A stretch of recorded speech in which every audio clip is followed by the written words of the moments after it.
அன்புள்ள தனுசு ராசி அன்பர்களே வணக்கம். தனுசு ராசி அன்பர்களுக்கு டிசம்பர் 16ஆம் தேதி விருச்சிக ராசியிலிருந்து தனுசு ராசிக்கு ஜென்ம ராசியாக சூரியன் வருகிறார். அங்கு ஏற்கனவே ஜென்ம ராசியில் உள்ள செவ்வாயுடன் இணைகிறார். ஆக உடலில் உஷ்ணம் அதிகரிக்கும், சூடு அதிகரிக்கும், உஷ்ணமான பேச்சுவார்த்தை உண்டு. குடும்பத்தை பொறுத்தவரை கணவன் மனைவி இடையே ஒற்றுமை குறையும். சின்ன சின்ன விஷயங்களுக்கு கூட சண்டை சச்சரவுகள் இருக்கும். குடும்பத்தில் அதிக செலவுகள் வரும். ஒரு செலவுக்காக கடன் வாங்க வேண்டி இருக்கும், ஒரு கடனை அடைக்க மற்றொரு கடனை வாங்க வேண்டி இருக்கும். சுபகாரியங்கள் தடங்கலாகும். உத்தியோகத்தை பொறுத்தவரை மிகவும் கடினம். உயர் அதிகாரிகள் தங்களை குறை சொல்லிக் கொண்டே இருப்பார். உத்தியோகத்தில் தங்களுக்கு நியாயமாக கிடைக்க வேண்டிய பதவி உயர்வுகள் தடங்கலாகலாம். பிறரின் வேலைகளையும் சேர்த்து செய்ய வேண்டி இருக்கும். அதனால் உடலில் அசதி, சோர்வு வந்து விலகும்.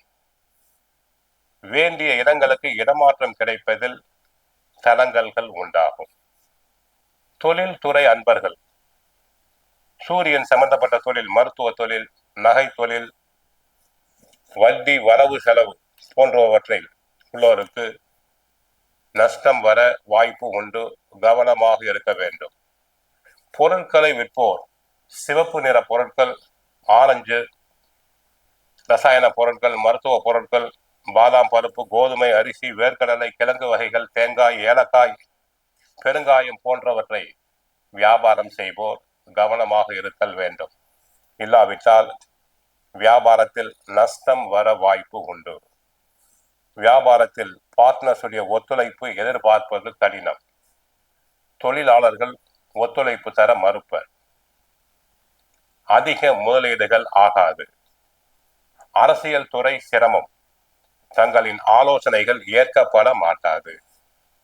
கட்சிக்குள் நியாயமாக கிடைக்க வேண்டிய பதவி உயர்வு கிடைப்பதில் தடங்கல்கள், தாமதங்கள் உண்டாகலாம்.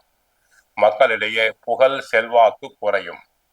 அடுத்து தனுசு ராசினருக்கு ஏற்கனவே அர்த்தாஷ்டம சனி நடைபெறுவதால், சனியின் 10ஆம் பார்வை செவ்வாய் மீது ஏற்படுவதால் வண்டி வாகனத்தில் செல்வோர் மிக கவனமாக செல்லுதல் வேண்டும்.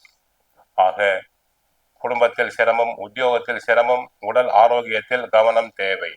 கோவிலுக்கு சென்றால் நவ கிரகத்தில் உள்ள சூரியனை வழிபடுங்கள், சிவனை வழிபடுங்கள், ஆதித்ய ஹிருதயம் பாராயணம் செய்யுங்கள். வாழ்க வளமுடன்.